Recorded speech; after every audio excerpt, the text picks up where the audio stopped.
Kalau lo dulu waktu SD itu sering ranking, sering dipuji sama orang tua lo, sering dikatain jenius sama guru lo, dan lo waktu SMP dan SMA tuh ngerasa malah jadi biasa aja, standar, kayak numpang lewat, dan lo diam-diam mikir kayaknya gue udah gak sepintar dulu deh. Gue cuma mau bilang kalau itu lo salah. Angela Duckworth, psikolog dari University of Pennsylvania, sekaligus yang nulis buku ini, habisin bertahun-tahun untuk meneliti gimana sih orang-orang sukses itu bisa sukses. Nah, ternyata yang bikin orang sampai puncak itu bukan yang paling berbakat, bukan yang IQ-nya juga yang paling tinggi, tapi yang gak gampang nyerah. Jadi buat lo yang rasa redup dari versi SD lo dulu, kemungkinan besar bukan otak lo yang turun, tapi ada hal lain. Nah, di video ini gue bikin khusus untuk ngebahas hal itu. Jujur kenapa gue mau bahas video ini, karena gue tuh ngerasain sendiri gitu fenomena ini. Gue tuh dulu dari SD kelas 1 sampai kelas 6, gue tuh ranking 1. Dan gue tuh ngerasa gue tuh dibanggain gitu di sekolah. Terus pas SMP, SMA, lanjut pas setelah lulus SMA itu, hidup gue jadi belok. Gue tuh jadi ngerasa biasa aja. Gue nggak kuliah, gue gap year, gue fokus buat bantuin orang tua gue nyari nafkah. Dan di fase itulah gue ngerasa ketinggalan sama teman-teman gue, dan gue ngerasa kayaknya masa keemasan gue udah berakhir deh. Terus gue kerja di marketing selama 3 tahun, dan di situ ada satu hal yang nampar banget hidup gue. Orang-orang yang naik kelas itu bukan yang paling pintar pas interview, tapi yang konsisten muncul tiap hari, yang kalau dikasih revisian itu nggak ngeluh dan diselesain, dan yang masih mau belajar, yang ngulik tiap hari, dan di saat yang lain tuh udah pada nyerah. Nah, di situ gue sadar, apakah gue bego banget gitu? Ternyata enggak, mereka cuma lebih tahan banting. Nah, pas gue baca buku inilah, semuanya jadi nyambung. Ternyata ada nama buat hal yang gue lihat dulu. Dan ada penjelasan ilmiahnya, kenapa yang pinter banget itu bisa kalah sama anak yang biasa aja, tapi gigih. Pelajaran pertama adalah, bakat itu overrated. Di buku Great, Angela Duckworth bilang, kita tuh tanpa sadar punya satu bias yang sama. Dia itu nyebutnya kira-kira gini, kita itu lebih ngefans sama bakat ketimbang kerja keras. Coba deh, waktu kita lihat orang-orang berbakat, reaksi pertama kita tuh apa sih? Paling kayak, wah dia tuh emang berbakat ya orangnya ya gitu. Tapi kita tuh jarang banget mikir, wah dia pasti latihannya berat ya, latihannya lama ya, latihannya ribuan jam ya. Kita tuh jarang banget mikir kayak gitu. Padahal seringkali yang kedua itulah yang bener.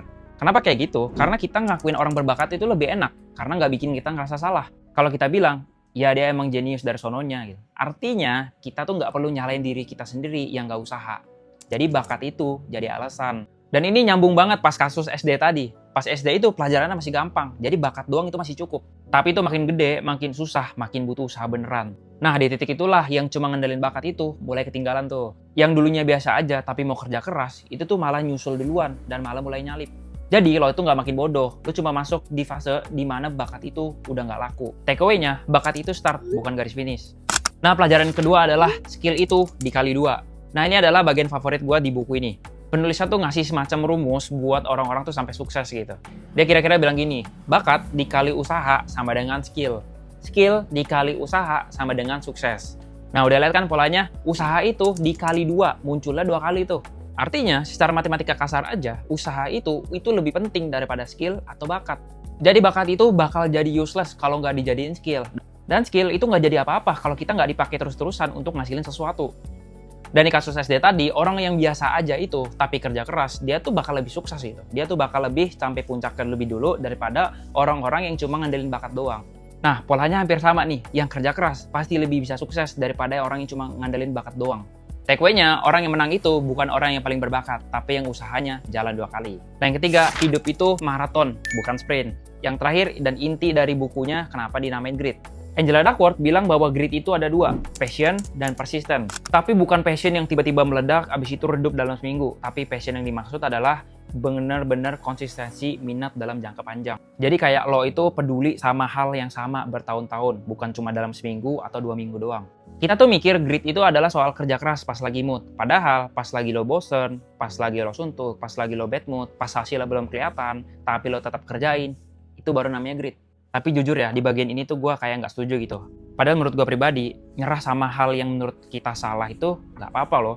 Tapi poin besarnya gue masih setuju gitu. Kita tuh harus masih kerja keras, kita harus passion dalam jangka panjang, bukan hal yang 1 atau dalam 2 minggu tuh kita semangat, abis itu kita udahin.